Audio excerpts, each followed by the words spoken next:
Hello tout le monde, bienvenue dans cette nouvelle vidéo, une vidéo très spéciale puisque ça sera la première vidéo sur ma chaîne YouTube en Zoom pour le coup. Du coup, on accueille Julien sur ma chaîne YouTube. Julien, hello tout le monde. Aujourd'hui, on va vous parler de comment trouver un stage, une alternance, mais plus axée sur la start-up. Et donc, avant que cette vidéo commence, n'hésitez pas aussi à vous abonner. Je vous mettrai nos deux LinkedIn juste en bas de la vidéo. Vous pouvez aller nous suivre, nous envoyer des messages après la vidéo. Et puis, c'est parti.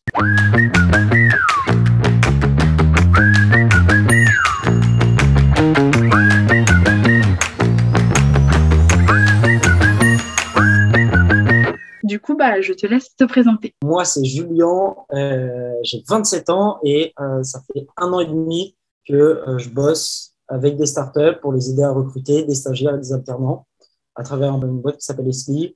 On a accompagné plus de 10 000 étudiants dans leur recherche de stage et d'alternants. Esli, le principe, il est assez simple. Il est parti de 2 personnes qui en avaient marre de recevoir 300 CV pour recruter. Et donc, qui se sont dit, OK, il faut faire quelque chose, là, c'est plus possible. Et donc, qu'est-ce qu'on a fait? On s'est dit, plutôt que recevoir des CV, on va plutôt permettre aux jeunes de pouvoir se présenter sur une plateforme et d'être directement contactés par des entreprises. Donc, Esli, la première grosse nouveauté, c'était de mettre le candidat au cœur et donc d'avoir plutôt un candidate board, des candidats plutôt que des offres. Et la deuxième chose, c'est que en tant que stagiaire et alternant, on a remarqué qu'on avait moins d'expérience parce qu'on est stagiaire, parce qu'on est alternant, parce qu'on est encore étudiant. Et donc, ce qu'on regarde, c'est pas forcément le nombre d'expériences que tu as ou qu'est-ce que tu as déjà fait, mais plutôt qui tu es et ce que tu es prêt à apprendre, à quel point tu es déterminé. Et donc, nous, on s'est dit que pour mieux être mis en valeur auprès des entreprises, en tout cas des startups, le plus simple, c'était de faire de la vidéo. Et donc, la deuxième nouveauté d'Esli, c'était de faire de la vidéo.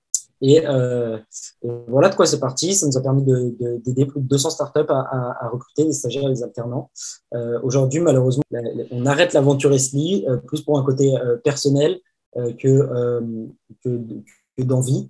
Et voilà, je vais essayer de vous donner un max de tips sur comment être bien recruter ou mettre en valeur son profil auprès des startups, scale-up et tous les nouveaux acteurs maintenant digitaux en France, en tout cas. Quels sont les points importants à savoir quand on essaye d'être recruté dans une startup?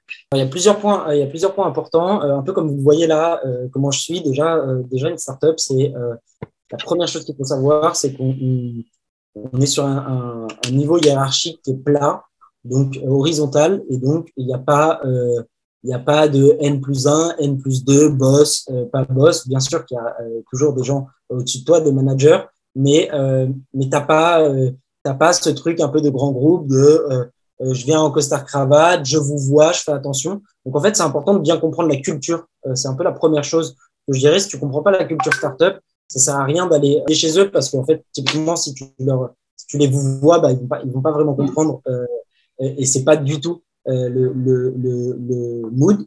Et la deuxième chose, c'est d'abord aussi bien se comprendre, toi, qu'est-ce que tu recherches, parce qu'en fait, le fait de savoir ce que tu recherches, ça va te permettre de mieux faire matcher avec les startups. Et ensuite, quand on postule dans une startup, c'est ce qui est recherché la plupart du temps, c'est plutôt un profil assez entreprenant, pour pas dire entrepreneur. Donc, en fait, ce sont des profils qui vont oser faire des choses. Typiquement, toi, Vinciane, tu fais des vidéos sur YouTube, t'oses faire. Donc, tu vois, c'est un profil qui est intéressant pour une startup. Si tu as peur de devoir mettre les mains dans le cambouis et faire toi-même, c'est que peut-être une startup, ça ne te correspond pas parce qu'en fait, une startup, ça va vite. On te donne beaucoup de responsabilités, notamment quand tu es stagiaire et alternant. Ça a peut-être un peu moins de moyens. Ça dépend du niveau de la startup. Et donc, forcément, il faut que tu sois plus entreprenant et que tu sois plus autonome. Quoi alors les grandes différences entre postuler dans un grand groupe et une start-up? Je vais essayer de faire ça de manière assez structurée. Quand tu postules dans un grand groupe, tu es sur quelque chose de très cadré. Tu vois une offre de poste, tu rédiges souvent une lettre de motivation, Pour les plus flemmards, vous faites une lettre de motivation que vous envoyez à tout le monde et c'est la même. Pour ceux qui ont un petit peu plus, je dirais, compris l'exercice, ils changent un paragraphe. Pour ceux qui ont vraiment compris l'exercice, ils changent toute la lettre de motivation. Pour ceux qui ont la flemme, ils font pas de lettre de motivation. Et c'est pas non plus très grave parce qu'en soi, c'est pas souvent lu par les recruteurs. Mais en gros, tu t'armes de ta lettre de motivation, ton CV. Tu envoies ça en fonction de l'offre. Si tu es dans une école, bon, bah, tu as job teaser sur ton école et donc c'est cool parce que tu as des offres réservées à ton école. Donc c'est encore mieux. Et là, tu te dis, bon, bah, j'envoie mes CV et mes lettres de motivation. Et ça, c'est souvent grand groupe. Tu peux retrouver ça aussi pour les startups.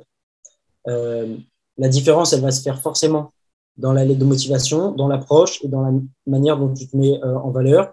Un grand groupe, il faut que tu penses qu'il y a vraiment des codes. Donc, tu vous vois, tu as une hiérarchie, tu fais très attention à comment tu parles, à ce que tu dis.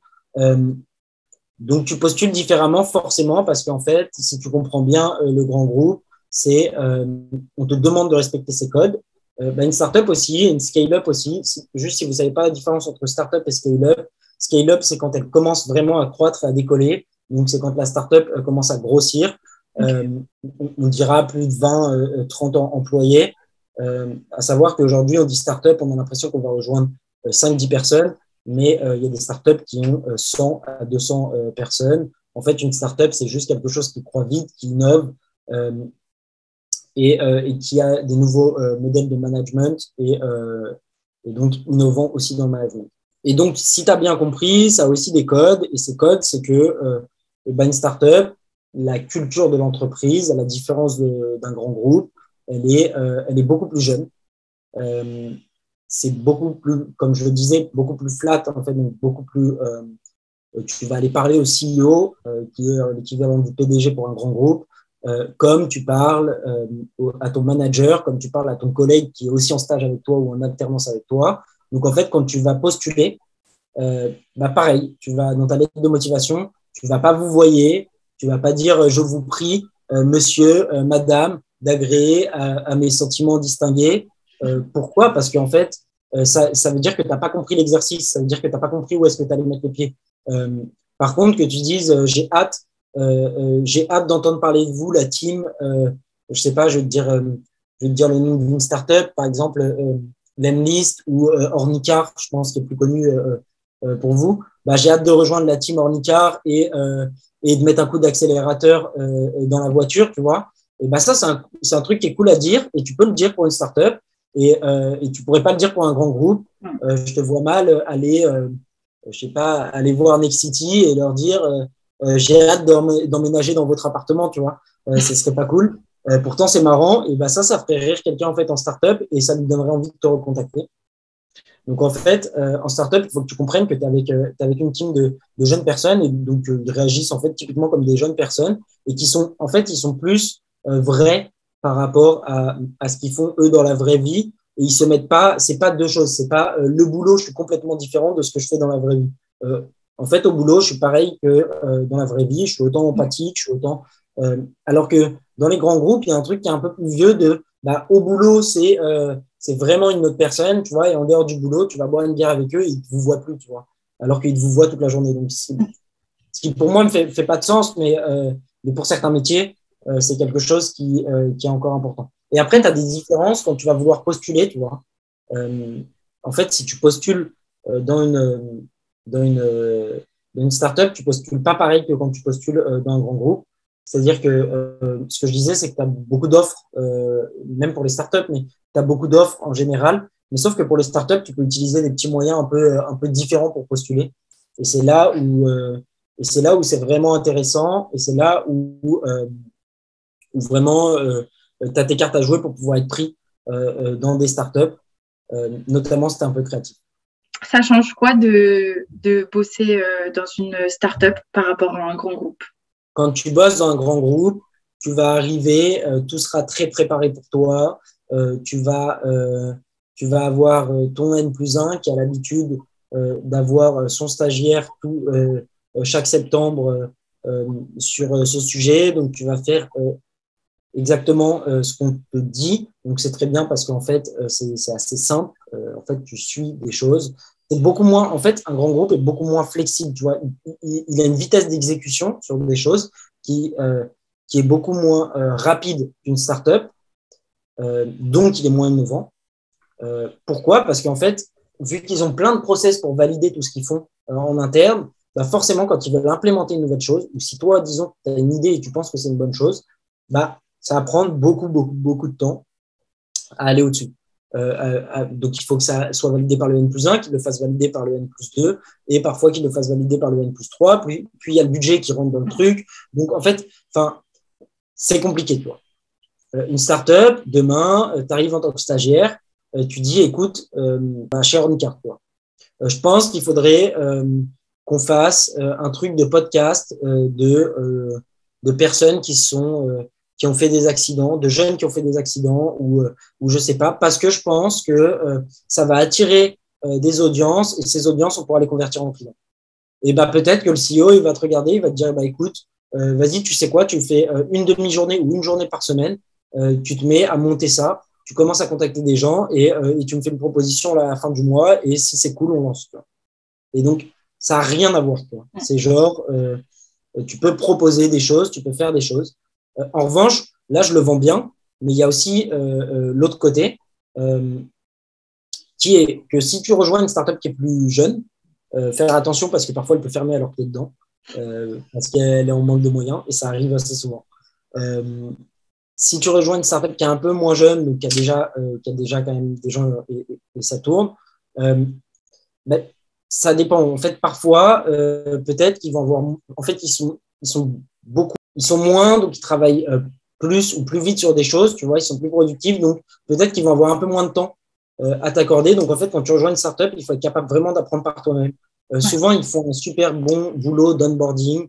Donc, en fait, tu vas avoir accès à Notion, qui est aujourd'hui un outil collaboratif où souvent, ils te mettent tout ce que tu dois savoir, toutes les ressources auxquelles tu peux avoir accès ou besoin. Et donc, c'est à toi, tu vois, d'aller un peu chercher. Donc, il faut vraiment, ce que je disais, c'est d'être beaucoup plus entreprenant si jamais tu veux rejoindre une startup.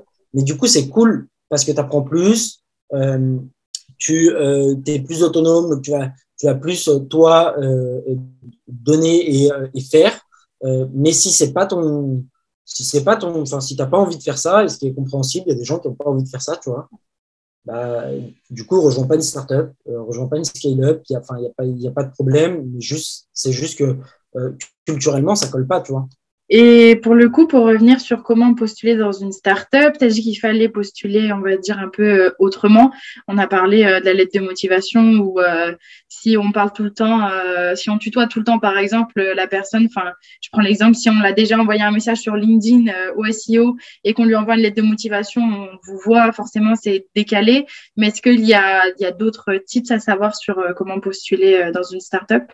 Ouais, il y a clairement plein de choses quand tu postules dans une startup. En gros, déjà, quand tu veux postuler, et ça s'applique à tout, pas que les startups, mais s'il vous plaît, quand vous voulez postuler quelque part, faites un minimum vos devoirs pour plusieurs raisons. Déjà, quand je dis faites vos devoirs, allez vous renseigner sur la boîte, allez vous renseigner sur ce qu'ils font, allez vous renseigner sur qui sont leurs clients, pourquoi ils font ça, c'est quoi leurs valeurs. Oui, ça prend du temps, oui, ça peut prendre 10 minutes, mais ça vous fera gagner déjà beaucoup de temps à vous en perso, parce qu'en fait, si tu te renseignes pas sur une boîte, tu sais même pas si tu as envie de les rejoindre en fait. Tu cherches pas un stage juste pour chercher un stage et valider ton année, tu vois. Tu cherches pas une alternance juste pour ça. Ou alors si tu cherches juste pour ça, bah c'est triste, tu vois. J'espère que tu cherches parce que tu as envie d'apprendre, parce que tu as envie de monter en compétences, parce que tu as envie de rejoindre une belle équipe, parce que c'est un métier qui te botte, pour plein de raisons, mais qui sont différentes de juste valider mon année. Donc bref, donc faites vos devoirs. Et en fait, si tu as fait tes devoirs, pour les startups, là où c'est une grosse différence avec les grands groupes, c'est que c'est assez facile d'aller parler à quelqu'un d'une startup. Donc en fait, aujourd'hui, on a LinkedIn. J'espère que vous avez tous un LinkedIn. J'espère que toute ton audience a un LinkedIn. J'espère qu'ils ont un LinkedIn qui les représente. Donc, que tu n'es pas en costume cravate si tu veux bosser dans des startups, que tu ne fais pas un message de félicitations à ton pote quand il a un stage en vous voyant alors que tout le monde sait que tu le tutoies, voilà, que tu es toi-même même sur LinkedIn, parce que oui, c'est un réseau professionnel, mais le monde professionnel il est en train de changer et donc, du coup, il doit représenter le changement actuel qui est pour la plupart du temps se tutoyer dans les entreprises, même, même dans les grands groupes maintenant, ça commence à se tutoyer. La force d'avoir LinkedIn et de postuler dans une startup, c'est que tu peux avoir vite accès aux gens qui bossent dans cette startup. Typiquement, disons que tu as envie de bosser en marketing. Je vais reprendre en Icar, comme ça sera le fil conducteur de la vidéo. Mais en gros, tu as envie de bosser en marketing chez Ornicar. C'est top. Je pense qu'ils font un super job. Donc, d'ailleurs, si vous êtes intéressé, utilisez le tips. Mais en gros, tu vois, tu tapes Ornicar sur LinkedIn. Et là, tu vas dans personnes. Et donc, en fait, tu vas voir toutes les personnes qui bossent chez eux. Tu vas dans la recherche et tu tapes marketing. Tu vois. Tu vas trouver la personne qui bosse en marketing. Peut-être que tu vas aussi trouver l'ancien stagiaire et l'ancien alternant qui bosse en marketing. Et là, ça devrait faire team, tu vois. Tu devrais te dire, ah, bah, pourquoi je n'irais pas lui parler pour savoir en fait comment ça se passe sur Ornicar, parce que la boîte m'intéresse, mais j'ai peut-être envie aussi de savoir si c'est cool, l'émission, et m'intéresser. Et en fait, le fait de t'intéresser, c'est un moyen pour toi de pouvoir postuler après plus facilement. En fait, tu vas aller parler à quelqu'un en t'intéressant. Donc, tu vas te connecter. Tu peux lui faire une petite note en lui disant hello, j'adore ce que vous faites chez Ornicar, notamment telle campagne ou tel post Insta ou alors vos ambassadeurs dans les écoles, la manière dont ils nous parlent ou j'en sais rien. Tu vois. Tout ce qui t'intéresse, tu peux le dire. Tu t'envoies cette note. Franchement, à 80%, si tu as bien fait cette note et que tu n'as pas parlé de toi, parce que forcément, si tu dis je cherche un stage, veuillez trouver mon CV, flemme. Enfin, franchement, on n'a pas envie de te répondre parce qu'on en reçoit 100 et que aussi, tu n'as même pas pris le temps de t'intéresser, tu vois, à la boîte. Donc, tu n'as pas envie. Et donc, 80% du temps, on va accepter cette demande et on va commencer à engager une conversation avec toi et on va te répondre. À partir du moment où on te répond, c'est ce qu'on appelle le hook, tu vois, le crochet. Là, tu as mis un crochet dans quelqu'un en marketing, dans la boîte dans laquelle tu as envie de postuler. Tu peux le faire avec plusieurs boîtes. Hein. C'est pas parce que tu as envie de postuler. Enfin, tu n'as pas le droit de. Il n'y a pas de mauvaises choses à vouloir postuler dans plusieurs boîtes et qu'il y ait plusieurs boîtes qui t'intéressent, au contraire. Et donc là, tu vas engager la conversation. Tu vas lui dire, voilà, je sais pas, si ça t'intéresse le marketing, tu peux demander, il y a plein de choses dans le marketing, mais admettons que c'est plutôt le côté branding.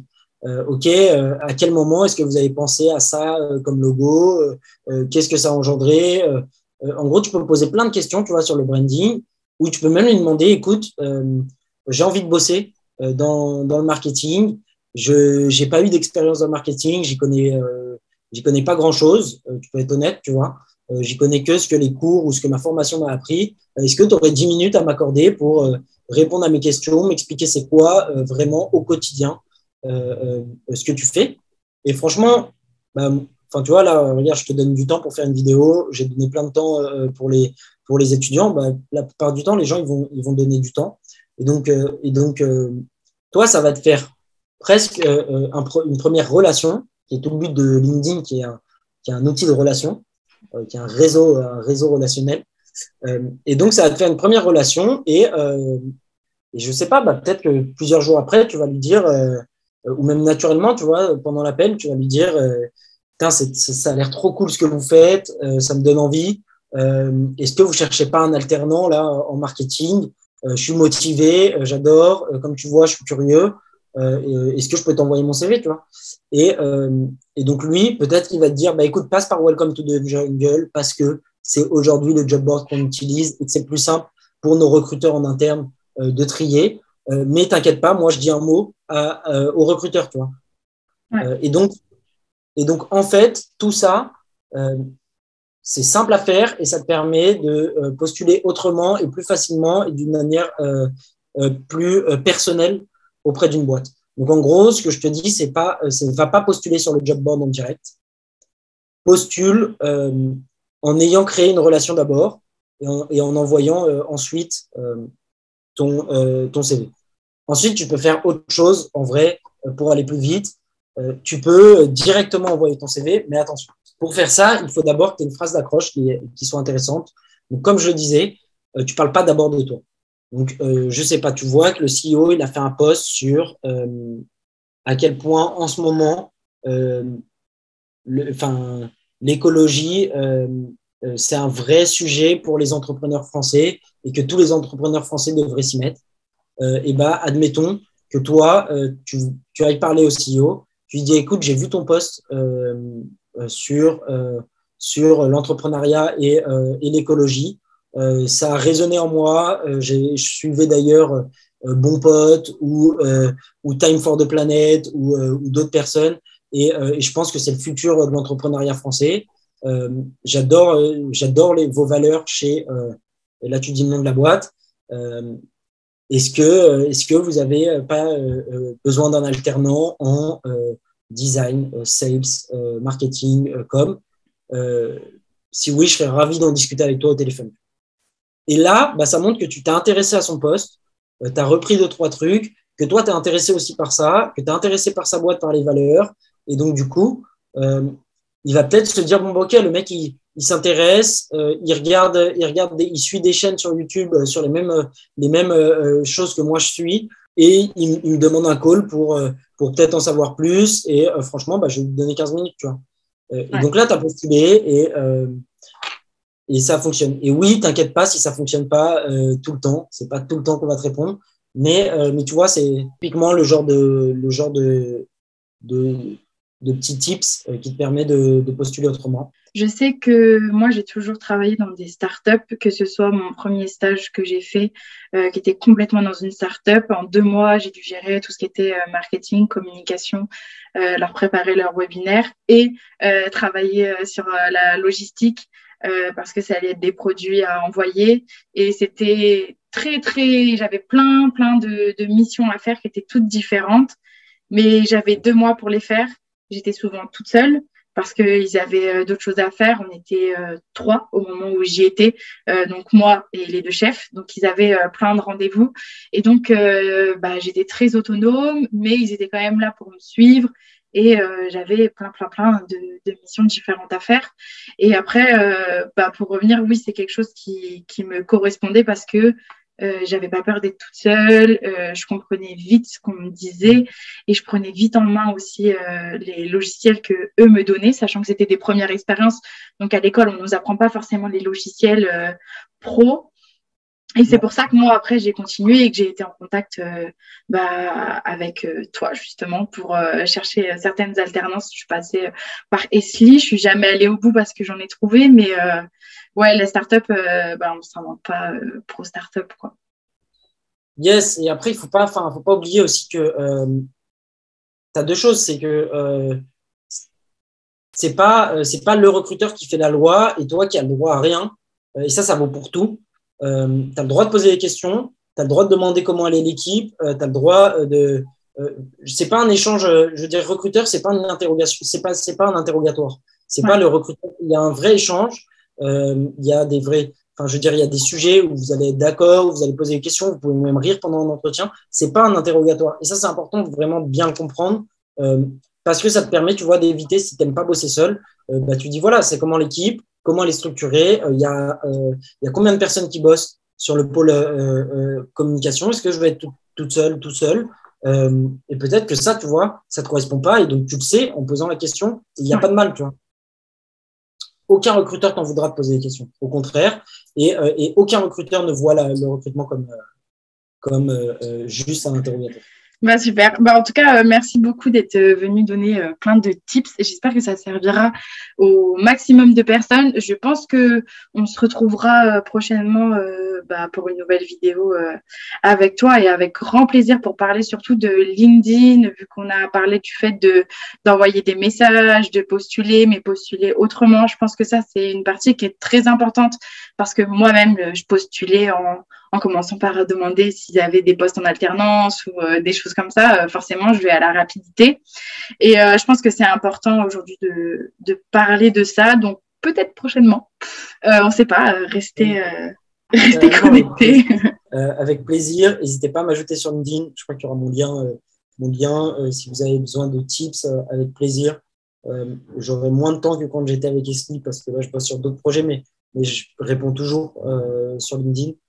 Je réponds, sauf si vous m'envoyez juste votre CV ou un petit message avec un CV. Je ne peux rien faire, malheureusement, quand vous faites ça. En revanche, si vous m'expliquez ce que vous cherchez, pourquoi vous le cherchez, et si je n'ai pas des conseils sur un sujet précis. Donc, en fait, si vous me mâchez le travail, bon, bah, c'est beaucoup plus simple pour moi. Et donc, avec plaisir pour vous répondre. Donc, n'hésitez pas. Ouais. Bah alors, tous les liens en description de tous les LinkedIn qui s'affichent ici. N'hésitez pas à lui envoyer des messages, bah, plus à Julien qu'à moi. Voilà, je pense qu'il vous sera plus utile que moi. Et bah, en tout cas, c'était avec plaisir de t'accueillir sur ma chaîne YouTube. J'espère que Vraiment, cette petite expérience était plutôt cool. On se retrouve très prochainement dans une nouvelle vidéo. À à bientôt! bientôt. Ciao.